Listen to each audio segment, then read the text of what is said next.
Hello everyone, Tokusatsu Zone is here, and we want to share some interesting details that we found after watching the first episode of Ultraman Blazar. Let's check out the video. First off, Ikebukuro City, the location of the attack and battle between Blazar and Bazanga, was the same location that attacked by COV in the Ultraman Gaia series. This indirectly makes the battle location a reference or Easter egg from the first episode of Ultraman Gaia.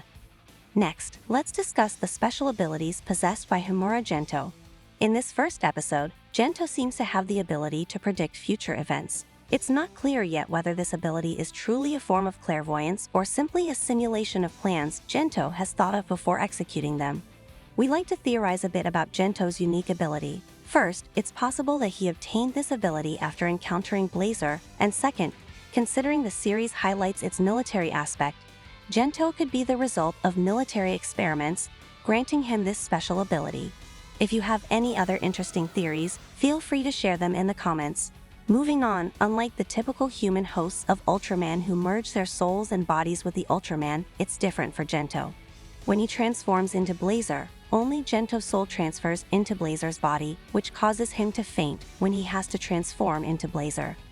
This scene reminds us of Philip from the Kamen Rider Double series. Both Gento and Philip experience a unique transformation process that distinguishes them from the typical human hosts in their respective series. There's a rumor going around that Blazar takes full control of his body, but we feel that Gento and Blazar share control over Blazar's body in this episode. After Gento transforms into Blazar, Blazar appears confused by the changes in his body. His fighting movements also seem hesitant and cautious. However, when his color timer starts blinking, it seems that Blazar takes full control and fights freely according to his instincts. Then, after defeating Bazanga, Blazar returns control of his body to Gento, making Blazar look like someone who just woke up and is surprised by his surroundings. Now, let's talk about Blazar's fighting style, which is undeniably brutal and primitive.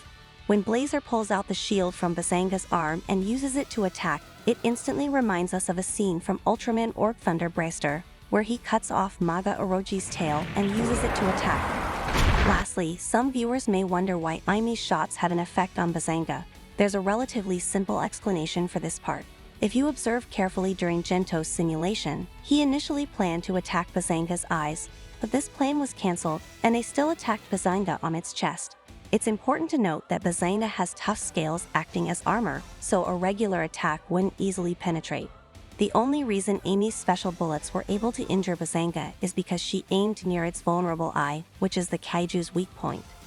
That's all for the video discussion. If you feel that we missed any details in this video, feel free to add them in the comments. We hope you enjoy the video we've created, and we'll see you again in the next video.